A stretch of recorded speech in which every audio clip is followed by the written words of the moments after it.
வெளிநாட்டிலேருந்து நீ bank import பண்ணி கொடுக்குற கோல்டு விலை ஜாஸ்தியாக இருக்குமா, which is already refined gold, இல்லை டோரே பார்லேருந்து நீங்கள் ரிஃபைன் பண்ணி இந்தியாவில் கொண்டு வந்து ஹால்மார்க் பண்ணி கொடுக்குறது ப்ரைஸ் கம்மியாக இருக்கும்? ப்ரைஸ் ஜாஸ்தியோ கம்மி அந்த ஃபேக்டர் வந்து அப்ளை ஆகாது சார். ஏன்னா இது வந்து purely depend on market trends.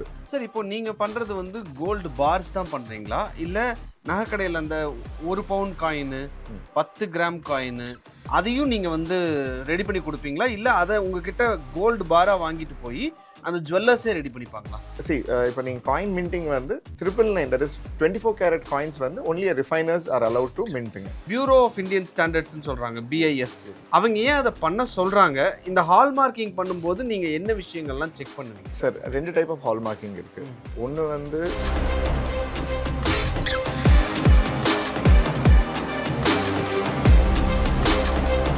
Gold பாராக இருந்தது, காயினா மாதிரி நகை கடைக்கு வந்துருச்சு, நான் போய் நகை கடையில் 2% கொடுத்து காயினை வாங்கிட்டு வந்துட்டேன். இப்போ நான் நகை வாங்குறதுக்கு போறேன். நகை வாங்க போகும்போது இந்த காயினை நான் அவங்க கிட்ட கொடுக்கும்போது அவங்க என்ன சொல்றாங்கன்னா, செய்கூலின்னு ஒரு ரேட் சொல்றாங்க, சேதாரம்னு ஒன்று சொல்றாங்க. இப்போ நீங்க ரிஃபைன் பண்ணும்போதே ஒரு விஷயம் சொன்னீங்க, அதை டெஸ்ட் எல்லாம் பண்ணும்போது ஆப்வியஸா அதில் இருக்கிறது எல்லாத்தையும் தனித்தனியாக பிரிச்சிருவோம். அந்த சேதாரம் அப்படிங்கிறது ஆக்சுவலா என்னது சார்? தங்கத்தை எல்லாரும் பொத்தி பொத்தி பாதுகாத்து வச்சுக்கிட்டு இருக்காங்க.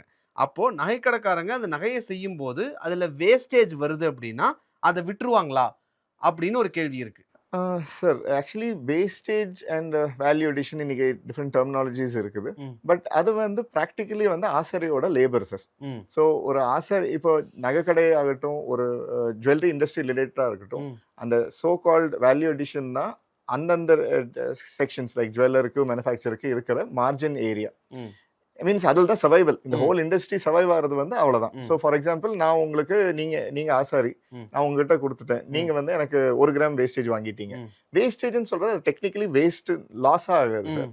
உங்களுக்கு ஒரு ப்ராபப்ளி இப்போ நீங்கள் 1 கிராம் வேஸ்டேஜ் வாங்குறீங்கன்னா மேபி ரியல் லாஸே வந்து பார்த்தீங்கன்னா ஒரு 200 மில்லி 300 மில்லி ரியல் லாஸ். அது ரிகவர் பண்ண முடியாது. ஏன்னா அது டஸ்ட்டாக போயிருந்துருக்கலாம். இல்லை நீங்கள் வந்து இப்போ ஃபைலிங் பண்ணுறீங்க, ஒரு மோதிரம் பண்ணுறீங்க, அது ஸ்மூத் பண்ணுறதுக்கு நான் ஃபைல் பண்ணணும், அப்போ அது டஸ்ட்டாகவே போகும், அது ரிகவர் பண்ண முடியாது. ஆனால் மீதி வந்து அவனோட லேபர். ஏன்னா அவன் வந்து ஒரு மோதிரம் பண்ணுறதுக்கு மேபி 2 days or 3 days வேலை செய்யலாம். அந்த 2 days லேபருக்கு வந்து அவங்க வந்து அந்த சார்ஜாக வாங்கி. எங்களால் அதில் நகைக்கடையில் போய் வாங்கும்போது 2 விஷயம் சொல்கிறாங்க. ஒன்று செய்கூலி, இன்னொன்று சேதாரம். செய்கூலியை எங்களால் புரிஞ்சுக்க முடியுது, யாரும் ஃப்ரீயாக செஞ்சு கொடுக்க மாட்டாங்க. இப்போ ஆன்டிக் ஜுவல்லர்ஸ் எல்லாம் பார்த்தா 25% 30% செய்கூலி சேதாரம் கொடுத்து வாங்குறவங்க இருக்காங்க. ஸோ செய்கூலிங்கிறது எங்களால் புரிஞ்சுக்க முடியுது. பட் அந்த சேதாரம் அப்படிங்கிறது இவ்வளோ டெக்னாலஜி இருக்கிறப்போ அந்த சேதாரம் வேஸ்ட் ஆகுது, நாங்கள் அந்த நகையை செய்யும் போது எங்களுக்கு வேஸ்ட் ஆகுது அப்படிங்கிற ஒரு விஷயத்த சாமானிய மக்களால் புரிஞ்சுக்க முடியல. சார் நீங்கள் இந்த வேஸ்டேஜ் பற்றி கேட்டீங்க, அது ஜுவல்லரி இண்டஸ்ட்ரியில் மட்டும் தனியாக பார்க்குறாங்க சார். ஃபார் எக்ஸாம்பிள் இப்போ நீங்கள் வந்து ஒரு இரும்பு இண்டஸ்ட்ரி எடுத்தீங்கன்னா, அந்த இரும்பு மெல்ட் பண்ணிவிட்டு அது திரும்பி 1 கிலோ நீங்கள் இரும்பு கடை கொடுத்து எனக்கு ஒரு ராடு பண்ணி கொடுக்குன்னு சொன்னீங்கன்னா, திரும்பி கொடுக்கும்போது அது 1 கிலோ வராது, அது கம்மியாக தான் வரும். சேம் வே ஒரு இண்டஸ்ட்ரிக்கு இது. இப்போ கோல்டு எடுத்திங்கன்னா நாங்கள் வந்து ஒரு ஆசாரி கொடுக்கும்போது ஒரே ஆசாரிக்கு 1 கிலோ அப்படியே பாராக கொடுக்க முடியாது. அவன் கேட்குற ப்ராடக்ட்டுக்கு எவ்வளோ கோல்டு வேணுமோ அதுக்கு ஈக்குவலாக கட் பண்ணி கொடுக்கணும். அப்போ அகெயின் நாங்கள் வந்து அதில் வேஸ்டேஜ் வரும். That's a loss. அது வந்து அதே மாதிரி எவ்ரி ப்ராசஸ் நாங்கள் பண்ணும்போது மெல்ட் பண்ணணும்.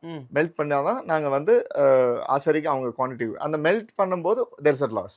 அதெல்லாம் வந்து இர்ரெக்கவர். நாங்கள் வந்து அது என்ன நினச்சாலும் ரெக்கவர் பண்ண முடியாது. அது வந்து வேப்பராக போயிடும், இல்லை டஸ்ட்டாக போயிடும், அந்த மாதிரி. இதுதான் வேஸ்டேஜ்னு, ரியல் வேஸ்டேஜ். இது போக வந்து அவங்க பண்ணுற ஒரு ஆசாரி பண்ணும்போது அதுக்கு அவங்க அந்த ஒரு லேபர் சார்ஜ்னு வாங்குறது வந்து வேஸ்டேஜாக வாங்கிக்கிறாங்க. பிகாஸ் இன்றைக்கி வந்து ஹேண்ட் ஒர்க் ஆர் எல்லா டெக்னாலஜி வந்தால் கூட சிலது வந்து அவங்க வந்து அந்த லேபர் சார்ஜ் வந்து நம்பர் ஆஃப் ஒர்க்கிங் ஹவர்ஸ் வந்து ஜாஸ்தி ஆகும். ஸோ அதுக்கு வந்து அவங்க லேபராக வாங்குறதுக்கு இது கோல்டாக வாங்கிக்கிறாங்க. ஸோ இதுதான் வேஸ்டேஜ் சார். பட் இதில் வந்து நாங்கள் இப்போ இன்ஃபேக்ட் நீங்கள் பார்த்தீங்கன்னா வருஷம் வேஸ்டேஜ் கம்மியாகிட்டே போகுது. ஜுவல்லர்ஸ் எல்லாரும் ஸ்ட்ரகிள் பண்ணுறது பிகாஸ் என்னென்னா காஸ்ட் ஏறிட்டே இருக்குது. Man power cost, electricity cost, production cost எல்லாமே ஏறிட்டு இருக்குது. பட் வேல்யூ அடிஷன் பார்த்தீங்கன்னா அதே தான் இறங்கிட்டே இருக்குது. ஓகே. ஸோ நீங்கள் வேஸ்டேஜ் வந்து கொடுக்குறது வந்து ரியல் லாஸ்ன்னு சொல்ல முடியாது. It's also includes labour also. இல்லை சார், இப்போ நம்ம பார்க்குறோம் ஒரு சில கடைகள்லாம் போய் வேஸ்டேஜ் வந்து இத்தனை கிராம் போட்டிருக்கீங்கல்ல, அந்த வேஸ்டான தங்கத்தை எங்ககிட்ட கொடுத்துருங்கலாம் கேட்குற மாதிரியான இன்ஸ்டாகிராம் எல்லாம் நம்ம பார்க்குறோம். ஸோ அது அது அந்த இடத்துல வேஸ்ட் ஆகுதுன்னு அவங்களுக்கு எப்படி சொல்லி புரிய வைப்பீங்க நீங்கள்? சார் அதான் சார் ஒரு ஃபார் எக்ஸாம்பிள் இப்போ இந்த யூனிட் ஐ மீன் இந்த ஜுவல்லரியில் வந்து அது கேட்கறதுக்கு ஈஸி. பட் ஒரு ஒர்க்கிங் கண்டிஷன் என்வாயர்மெண்ட்டில் வந்து இப்போ நாங்கள் ஒரு ரிங் பண்ணுறோம். ரிங் பண்ணி ஸ்மூத்தாக பண்ணி கொடுக்கணும்னு நாங்கள் ஃபைலிங் பண்ணணும். அந்த ஃபைலிங் பண்ணும்போது ஏர் டஸ்ட்டில் கொஞ்சம் போகும். அது நம்ம யாருனாலையும் ரிகவர் பண்ண முடியாது. இப்போ சில கஸ்டமர்ஸ் வருவாங்க, சார் எனக்கு மோதிரம் ரிப்பேர் பண்ணி கொடுங்க, இல்லை அது கொஞ்சம் குத்துது ஃபைல் பண்ணி கொடுங்க. அப்போ அது தேய்க்க தான் முடியும் தவிர நம்ம எதுவுமே வேறு எதுவும் மெத்தட் இல்லை. ஸோ அது பண்ணும்போது இல்லை பாலிஷிங் பண்ணும்போது there is a natural loss. ஒரு 100 மில்லி போகலாம், இல்லை 1 கிராம் வரைக்கும் போகலாம். இதே வந்து பழைய கோல்டு வந்து கொடுப்பாங்க, அதில் ஊர்பட்ட அழுக்கு இருக்கும். சம்டைம்ஸ் டெய்லி யூஸ் பண்ணியிருந்தாங்கன்னா அதோட வந்து நிறைய டஸ்ட் அக்குமுலேட் ஆகிருக்கும். அது நீங்கள் வந்து ப்ராசஸ் எடுக்கும்போது 1 கிராம் 2 கிராம் கூட சம்டைம்ஸ் வேப்பராக போயிடும். That is dust actually. And அது ரிகவரும் பண்ண முடியாது. இப்போ நீங்கள் வந்து அது ஹீட் பண்ணதுக்கப்புறம் நீங்கள் வந்து கஸ்டமர் வந்து அது 1.5 கிராம் எங்கே போச்சுன்னு பண்ணால் அவங்க கண்ணு முன்னாடியே தான் மெல்ட் பண்ணியிருப்போம். பட் அது டெக்னிக்கலி வந்து டஸ்ட்டாக போயிருச்சு. ஸோ இது வந்து நம்ம ஒன்றும் this is no answer to it. Okay, but அது நேச்சுரல் லாஸ் தான் அது. ஃபைன். ஸோ இப்போ வந்து நான் நகைக்கடையில் வாங்கும்போது அவங்க என்கிட்ட செய்கூலி சேதாரம்ன்ற ஒரு விஷயத்த வாங்குறாங்க. அதில் பர்சன்டேஜ் வந்து அவங்க நகைக்கடை என்ன பர்சன்டேஜ் வருது, அவங்களுக்கு என்ன செலவாகுது, அதிலிருந்து காஸ்ட்டை ரெக்கவர் பண்ணுறதுக்காக பண்ணுறாங்க. ஆனால் நகைக்கடையில் வந்து கோல்டு மெட்டல் லோன் அப்படின்னு ஒரு விஷயம் சொல்கிறாங்க. அதாவது பேங்க்லேருந்து வாங்கும்போது ஒரு குறிப்பிட்ட நாளுக்குள்ளே அந்த லோனை வந்து திரும்பி கொடுத்துடணும் அப்படின்ற மாதிரி. ஸோ அதனால தான் புதுசாக இந்த டிசைன்ஸ் வந்துகிட்டு இருக்கு. 3 மாதத்துக்கு ஒரு தடவை டிசைன் மாறுறதுக்கு முக்கியமான காரணம் அதுதான். ஏன்னா அது வந்து ஒரு ஷார்ட் டேர்ம் லோன். ஒரு 3லேருந்து 6 மாதத்துக்குள்ளே அவங்க அந்த கடனை திரும்பி கட்டி ஆகணும், நகைக்கடைக்காரங்க கட்டி ஆகணும், அந்த கோல்டு மெட்டல் லோனுங்கிறத கட்டி ஆகணுன்றதுனால 6 மாதத்துக்குள்ளே அந்த நகையை விற்றாதான் அவங்களால அதை கட்ட முடியும். ஸோ அதனால தான் இந்த டிசைன்ஸுங்கிறது, இந்த ஃபேஷனுங்கிறது கோல்டில் மாறிக்கிட்டே இருக்கு அப்படின்ற ஒரு விஷயத்த சொல்கிறாங்க. அது உண்மைதானா? சார் நீங்கள் கேட்ட கேள்விக்கு வந்து பார்த்தீங்கன்னா இது வந்து நாட் ரிலேட் வித் த ஜிஎம்எல். நீங்கள் சொன்னது வந்து it's both are different issues. Okay. இப்போ இது வந்து பிகாஸ் ஆஃப் காம்படிஷன். இன்னைக்கு வந்து காம்படிஷன் நிறையாதனால சேம் லைக் நீங்கள் கார் இண்டஸ்ட்ரியில் பார்த்துருப்பீங்க. முதல்லலாம் ஒரு கார் மாடல் வந்துச்சுன்னா 10 வருஷம் அதே மாடல் தான் இருக்கும். இன்னைக்கு வந்து பார்த்தீங்கன்னா எவ்ரி இயர் நியூ லான்ச் பண்ணுறாங்க. அதே தான் ஜுவல்லரி இண்டஸ்ட்ரியில் நடக்குது. ஏன்னா நிறைய கடைகள் வந்துருச்சு. எல்லாருக்குமே வந்து டிஃப்ரெண்ட்டாக ப்ரெசென்ட் பண்ணி எனக்கு கஸ்டமர் புல் பண்ணணுன்ட்டு ஒரு கான்செப்ட்டுங்க. வித் ரிகார்ட்ஸ் டு ஜிஎம்எல் நீங்கள் கேட்டது வந்து கோல்ட் லோன் வந்து அது வந்து ஒரு பேங்க் இன்ட்ரடியூஸ் பண்ண format, again allot by the government. But அதில் வந்து நிறைய கான்செப்ட்ஸ் இருக்குங்க. மீன்ஸ் அதை நீங்கள் வாங்கி 180 டேஸ்க்குள்ளே கிளியர் பண்ணணும். அது ஒரு பர்டிகுலர் மினிமம் ரேட் ஆஃப் இன்ட்ரெஸ்ட்டில் கவர்மெண்ட் பேங்க்ஸ் கொடுப்பாங்க. பட் அதில் இன்னொரு ஹிடன் ஃபேக்டர் என்னென்னா, நீங்கள் வந்து இன்னைக்கு டே 1 வந்து வாங்கும்போது 15,000 ருபீஸ் இருக்குங்க கோல்டு ரேட்டு. 180 டேஸில் நீங்கள் க்ளோஸ் பண்ணும்போது அன்றைக்கி 16,000 இருந்தாலும் சரி 20,000 இருந்தாலும் சரி, நீங்கள் அந்த வாங்கின சப்போஸ் 5 கிலோஸ் வாங்கிருக்கீங்கன்னா அந்த 5 கிலோஸ் அந்த ரேட்டில் அன்னைக்கு க்ளோசிங் டேட்டில் என்ன ரேட் இருக்கோ நீங்கள் க்ளோஸ் பண்ணணும். ஓகே. ஸோ அது வந்து if that jeweller or the manufacturer வந்து அந்த ரேட் கவர் பண்ண முடியலன்னா it direct loss to the person whose borrowed. So நிறைய பேர் இதில் காணாமல் போயிருக்காங்க. ஓகே. ஸோ சில பேர் மோர் ஸ்மார்ட்டாக பண்ணவங்க வந்து சர்வைவ் ஆகிருக்காங்க. ஃபார் எக்ஸாம்பிள் சில பேர் வந்து இந்த அதர் ரிஸ்க் சேவிங் ஃபேக்டர் மாதிரி ஹெட்ஜிங் இதெல்லாம் பண்ணியிருந்தாங்கன்னா சில பேர் சேஃபாக இதை ஹேண்டில் பண்ணலாம். அண்ட் நல்லா யூஸ் பண்ணாங்கன்னா it is a more good product. Okay. Okay. Banking இன்ஸ்ட்ருமெண்ட்டில் பார்த்தீங்கன்னா இது நல்ல ப்ராடக்ட் தான். பட் எஃபெக்டிவாக நாலேஜ் இருக்கணும். நீங்கள் ஹெட்ஜிங்கு அதில் எப்படி ரிஸ்க் உங்களோட கம்மி பண்ணுறதுன்னு ஃபார்மேட் யூஸ் பண்ணிங்கன்னா இந்த scheme is very good. Okay. But தெரியாதவங்க போய் இந்த ஸ்கீம் வாங்கினாங்கன்னா end of that 180th day lot of losses suffer பண்ண வேண்டியது வரும். Fine sir. சார் இன்னொன்று கேள்வி வந்து இப்போ கோல்டு ப்ரைஸ், நாங்கள் வந்து கோல்டு ப்ரைஸ் எப்படி தெரிஞ்சுப்போம் அப்படின்னா எங்களுக்கு வந்து மெசேஜ் வரும். இன்னைக்கு ஆக்சுவலாக கோல்டு புல்லியன் என்ன ப்ரைஸ் அப்படிங்கிறது மெசேஜ் வரும், ஆன்லைனில் பார்க்குறோம், தட் இஸ் ஃபைன். அதையெல்லாம் தாண்டி கோல்டு ப்ரைஸ் ஏறுமா இறங்குமா அப்படிங்கிறத இன்டர்நேஷ்னல் லெவலில் மார்க்கெட்ஸில் என்ன நடந்துட்டுருக்கு, இன்ட்ரெஸ்ட் ரேட்டை ஏற்றுவாங்களா மாட்டாங்களா, ருப்பி வேல்யூ டிப்ரிஷியேட் ஆகுதா இல்லையா, இந்த மாதிரியான விஷயங்களை வச்சு கொஞ்சம் ஜட்ஜ் பண்ண முடியுது. ஆனால் நீங்கள் சொல்கிறது அந்த டோரே பார் இருக்குல்ல, அந்த டோரே பார் வாங்கும்போது கோல்டோட ப்ரைஸை நீங்கள் எப்படி இது ஃபிக்ஸ் பண்ணுவீங்க? இட் இஸ் பிகாஸ் ரிஃபைன்டாக ஒரு கோல்டு வரும்போது இதுக்கு இந்த ப்ரைஸ் இருக்குன்னு, ஏன்னா மார்க்கெட் இன்டர்நேஷ்னல் ப்ரைஸ் அப்படின்னு சொல்லி ஒரு பெஞ்ச் மார்க் இருக்கு, அதை பேஸ் பண்ணி இது ஏறுமா இறங்குமா அப்படிங்கிறத நம்ம சொல்லிட முடியும். வேற டோரே பார்ல ஆல்ரெடி 20-25% இம்பியூரிட்டிஸ் இருக்கு அப்படின்னா அந்த பாருக்கு எப்படி ப்ரைஸை நீங்க டிசைட் பண்ணுவீங்க? அது யாரு டிசைட் பண்ணுவா? சார் இப்போ அதுல என்ன கோல்டு கண்டென்ட் இருக்கோ, இப்போ நீங்கள் சொன்னீங்க டோரே பார்ஸ் வந்து நம்ம ஃபிக்ஸ் பண்ணுறதுல வந்து என்ன எப்படி வேல்யூ டிட்டர்மைன் பண்ணுறோம்னு சொல்லிட்டு, அதில் வந்து எவ்வளோ gold content, for example 80% gold கண்டென்ட்னா அந்த 80% தான் நாங்கள் கோல்டு ஃபிக்ஸ் பண்ணுவோம். அந்த ரேட்டில் தான் அந்த டோரே பார்ஸ் ஃபிக்ஸ் ஆகும். ஸோ அதில் வந்து 80% கோல்டு இருக்குது, 20% இம்பியூரிட்டிஸ் இருக்குது அப்படின்னா 80%க்கான கோல்டு வேல்யூக்கு gold நாங்க அதை value ஃபிக்ஸ் பண்ணுவோம். இன்டர்நேஷனல் பெஞ்ச்மார்க் என்ன ரேட் பெஞ்ச்மார்க்ல இருக்கோ ரேட் அது. ஃபிக்ஸ் பண்ணுவோம். எஸ்ங்க. இப்போ நாங்கலாம் வந்து 22 கேரட் 18 கேரட் 24 கேரட்னு பல விதங்களா பிரிச்சு பார்க்குறோம் சார். எஸ். நீங்க பே பண்ணும்போது அந்த 80% கோல்டு இருக்குல்ல இன் அது பியூர் என்ன ஃபார்ம். ரேட்னு இன் பண்ணுவீங்க? பியூர் கோல்டு ஃபார்முங்க. which is 24 24 carat. எஸ், கேரட்டுக்கு 24 தான். ஏன்னா இன்டர்நேஷனல் டெர்மினாலஜில வந்து 24 கேரட் தான் எங்களுக்கு பெஞ்ச்மார்க். ஓகே. ஸோ இந்த 22 கேரட்ல ஜுவல்லரி ஃபார்ம் வரும்போது தான் அந்த கான்செப்ட் சொல்ல வருவாங்க. And it's a simplified version. நம்ம கவர்மெண்ட் வந்து டு மேக் பப்ளிக் அண்டர்ஸ்டாண்ட் இந்த ஃபார்மேட்டில் கோல்டு ஜுவல்லரி பண்ண முடியும்னு சொல்லிட்டு ஒரு கான்செப்ட் கொண்டு வந்தது. பட் இன்டர்நேஷனல் டெர்மினாலஜியில் வந்து எல்லாமே 24 கேரட் தான். Okay. Fine when you dealing with mining இதெல்லாம் பார்த்தீங்கன்னா 24 கேரட் தான் நம்மளுக்கு கணக்கு. ஸோ அப்படி பார்க்கும்போது இன்னைக்கு இப்போ இந்த எபிசோட நம்ம பார்த்துருக்கிறது ஆப்பிரிக்காவில் கோல்டு எடுத்ததுலேருந்து ஆரம்பிச்சு இப்போ என் கையில் நகையா வந்து சேர்ற வரைக்கும் என்ன நடந்திருக்கு அப்படிங்கிறத நம்ம பார்க்குறோம். பட் அதை தாண்டி அதில் அவங்களுக்கு வேஸ்டேஜ் ப்ராஃபிட் இல்லாமல் எந்த பிஸ்னஸும் ஆப்வியஸாக யாரும் பண்ண போகிறது இல்லை அப்படின்றதுனால இது வந்து this is actually an I opening session நான் நினைக்கிறேன் சார். அதே மாதிரி இதுல வந்து மைனிங்ல இருந்து பார்ஸ் வரைக்கும் ஒரு வெர்டிகல்ஸ் அது அங்க எண்ட் ஆயிரும். அதுக்கப்புறம் ஆரம்பிக்கிறது வந்து மேனுஃபேக்சரிங்ல இருந்து உங்களுக்கு ஃபினிஷ் ப்ராடக்ட் கஸ்டமர் சேர்ற வரைக்கும் அது ஒரு இண்டஸ்ட்ரி மாதிரின்னு வச்சுக்கோங்களேன். ஸோ இப்போ மைனிங்ல இருக்கிறவங்க வந்து ஒரு ஸ்டேஜுக்கு அந்த பார் ஒன்றுன்னா அவங்க இண்டஸ்ட்ரி க்ளோஸ் ஆயிரும். வரைக்கும் அவங்களோட அவங்க இண்டஸ்ட்ரி க்ளோஸ் ஆயிரும். அதுக்கப்புறம் ஆரம்பிக்கிறது வந்து லைக் மேனுஃபேக்சரிங்ல இருந்து ஆரம்பிச்சு ஃபினிஷ் ப்ராடக்ட் வரைக்கும் கஸ்டமர் ரீச் ஆகிற வரைக்கும் அது ஒரு செட் ஆஃப் இண்டஸ்ட்ரி வரும். டிஃப்ரெண்ட் வெர்டிகல்ஸ்னு வச்சுக்கலாம்.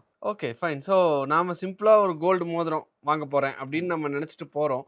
பட் அதுக்கு பின்னாடி இவ்வளோ விஷயங்கள் இருக்கு. இப்போ ஃபைனலா ஒரே ஒரு கேள்வி சார். ஆப்பிரிக்காவில் கோல்டை எடுத்து அந்த கோல்டு ஒரு தோண்டி எடுத்து இல்லை உடச்சி நீங்கள் பல ட்ரில்லிங் மாதிரியான விஷயங்கள்லாம் சொன்னீங்க. அதிலிருந்து ஒரு இது நகையாக மாறணும், ஒரு சின்ன மோதிரமாக மாறணும் அப்படின்னா அதுக்கு எவ்வளவு டைம் எடுத்துக்கும் சார்? எனிவேர் பிட்வீன் 15 days எடுக்கும் sir. 15 days. Yes, finish product உங்க கைக்கு ரீச் ஆயிருக்கு. ஓகே. நீங்க சொல்றது நான் கேட்கறது அந்த டிரான்சிட், அதாவது வந்து அந்த நகை அப்படியே கடையில இருந்து அதுக்கப்புறம் பண்றது இல்ல. இப்போ எனக்கு நகை வேணும், உடனே வேணும் அப்படின்னு நான் வைக்கும்போது எனக்கான தங்கத்தை ஆப்பிரிக்கால தோண்டி இப்போ எடுக்கிறாங்க அப்படின்னா அது என் கையில எப்போ மோதிரமா வந்து மாறுறதுக்கு 15 நாள் ஆகும். மினிமம் 15 days ஆகும் சார். மினிமம் 15 days ஆகும். டிபெண்டிங். ஏன்னா இப்போ வாங்குறதுக்கு ரெடியா இருந்தா. எஸ். ஏன்னா இது எந்த கண்ட்ரிலேருந்து வர்றது ஒரு இது, அது லாஜிஸ்டிக் ஃபேக்டர். அதுக்கப்புறம் ரிஃபைனிங் ப்ராசஸ், கவர்மெண்ட் திரும்பி வந்து அப்புறம் மேனுஃபேக்சரர் பண்ணி அவங்க ஃபினிஷ்டா உங்க கைக்கு வந்து ரீச் ஆகிறதுக்கு 15 days மினிமம் வேணும். ஸோ கோல்டை வாங்குறதுக்கு நான் கையில பணமே வச்சுட்டு இருந்தாலும் 15 நாள் ஆகும் அந்த நகையா நான் அதை வாங்கி போடுறதுக்கு. எஸ். சுரங்கத்துல இருந்து தோண்டி எடுத்து கொண்டு வந்து நகையா செஞ்சு என் கையில கொடுக்கறதுக்கு மினிமம் 15 days தேவை. ஆனா இதுக்கு அந்த உங்க கையில மோதிரம் வந்து போடுறதுக்கு முன்னாடி ஆகிற ப்ராசஸ் வந்து number of people, time, logistics எல்லாமே பார்த்தீங்கன்னா lot of activities take place. So that is why gold is costly. அதனால தான் எக்ஸ்பென்சிவ்ங்க. Oh nice, very nice. So அதுதான் இண்டஸ்ட்ரி, கோல்டு இண்டஸ்ட்ரி. சார் இப்போ கோல்டு வந்து எல்லாரும் வாங்குறோம். இன்டர்நேஷ்னல் லெவலில் பார்த்தா சென்ட்ரல் பேங்க்ஸும் தொடர்ந்து வாங்கிட்டே இருக்காங்க. இன்னும் கோல்டு எவ்வளவு தான் நம்மளால மைன் பண்ணி எடுக்க முடியும்? நம்மகிட்ட எவ்வளவு கோல்டு இருக்கு இந்த பூமியில ஆக்சுவலி ஸ்பீக்கிங்? சார் இப்போ டோட்டல் அவைலபிள் மைனிங் பண்ணுறது பார்த்தீங்கன்னா நாங்கள் வந்து இப்போ குளோபலி ஸ்டாட்டிஸ்டிக்ஸ் இருந்தால் வெறும் 20% தான் வந்து நம்ம வேர்ல்டு ஓவர் மைன் பண்ணிட்டு இருக்கோம். 20% ஆஃப் த கோல்டு அவைலபிள் இந்த லேண்டில் பார்த்தீங்கன்னா 20% தான். மீதி 80% is under ocean or sea. அது இன்னும் யாரும் எக்ஸ்ப்ளோரும் இன்னும் ஆக்டிவாக எக்ஸ்ப்ளோர் பண்ணல. அதுக்கு தேவையான இன்ஃப்ராஸ்ட்ரக்சர் இன்னும் கிரியேட் ஆகலை. ஸோ இப்போ உலகத்துலேருந்து எல்லா மைனிங் ப்ராசஸ் நம்ம லேண்ட்லேருந்து தான் பண்ணிட்டு இருக்கோம். There is a huge abundance of gold வந்து அண்டர் வாட்டர். ஓகே, அப்போ கோல்டு இப்போதைக்கு தீராது. There is lot of years to go. Okay, so இப்போ நீங்கள் சொல்கிறது ஒரு அஸ்டானிஷிங் ஃபேக்டாக இருக்குது சார். 20% தான் யூஸ் பண்ணிட்டு இருக்கோம். இன்னும் 80% வந்து கடல் கடியில். அது யாரும் இன்னும் எக்ஸ்ப்ளோரே பண்ண ஆரம்பிக்கல சார். எக்ஸ்ப்ளோர் பண்ணியிருக்காங்க, பட் அதோட இன்ஃப்ராஸ்ட்ரக்சர் நம்மளுக்கு இல்லை இன்னும். அது எப்படி எக்ஸ்ப்ளோர் பண்ணுறது இன்னும் இன்ஃப்ராஸ்ட்ரக்சர் ரெடி ஆகலை. ஸோ பூமிங்கிறது ஒரு தங்க சுரங்கம். எஸ். ஓகே, அப்போ இந்த கோல்டோட ப்ரைஸ் இவ்வளவு தூரம், அதாவது 80% இன்னும் அன்எக்ஸ்ப்ளோர்டாகவே இருக்குது அப்படின்றப்ப கோல்டு ப்ரைஸ் ஏன் இவ்வளவு ரேட் ஜாஸ்தியாக இருக்குது? சார் அதுக்கு மெயினாக வந்து மைனிங் காஸ்ட் சார்.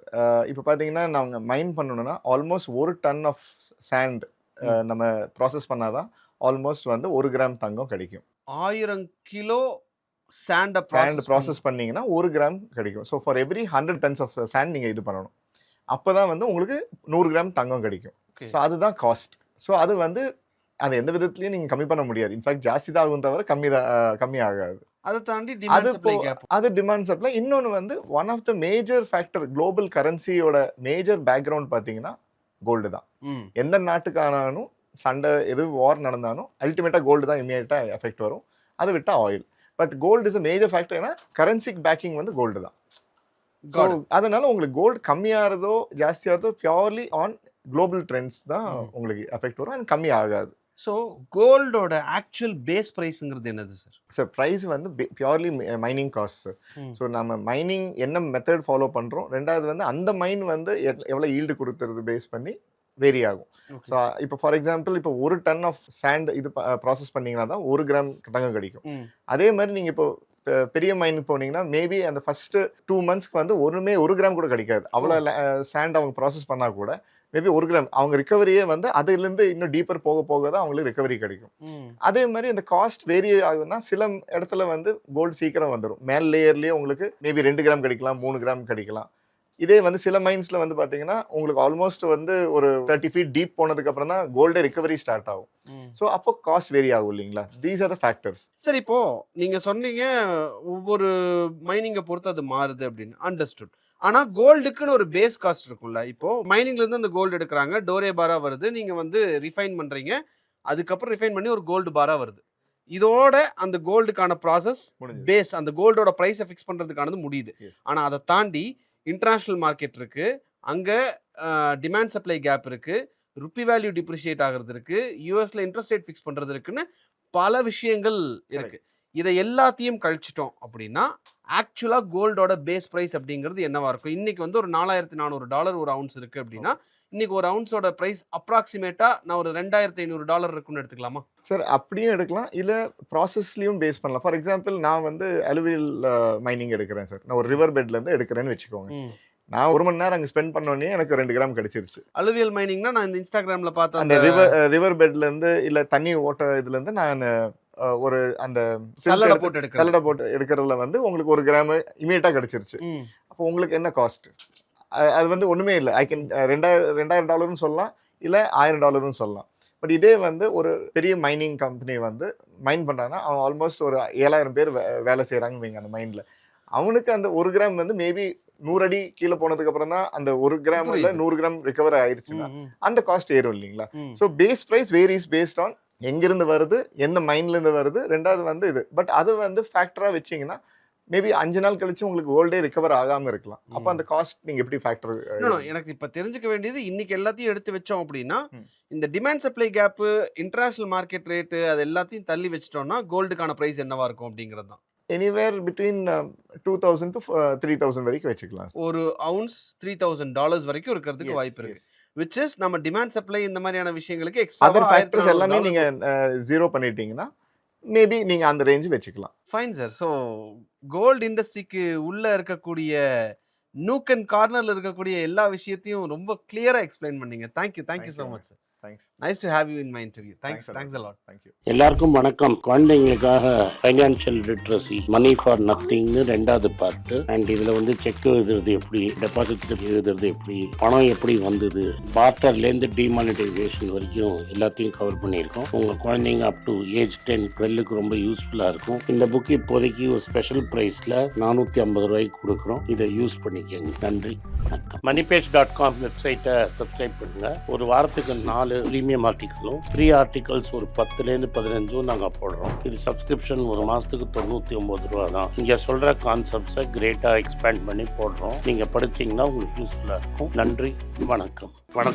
குழந்தைங்களுக்காக ஒரு புஸ்தகம் லான்ச் பண்ணோம். அது ரொம்ப சக்ஸஸ்ஃபுல்லாக இருக்குது. யாருக்கெல்லாம் அந்த புஸ்தகம் போகணுமோ எங்கள் டீமுக்கு கான்டாக்ட் பண்ணுங்கள். கீழே இருக்கிற நம்பர்லேயும் வெப்சைட்லேயும் கான்டாக்ட் பண்ணிங்கன்னா உங்களுக்கு அந்த புஸ்தகத்தை நீங்கள் வாங்கிக்கலாம். மற்ற எங்கள் புஸ்தகமும் அவைலபிள். எங்கள் வெப்சைட் மூலமாகவும் வாங்கலாம். கீழே இருக்கிற வாட்ஸ்அப் நம்பர்லேயும் மெசேஜ் அனுப்பலாம். நன்றி, வணக்கம்.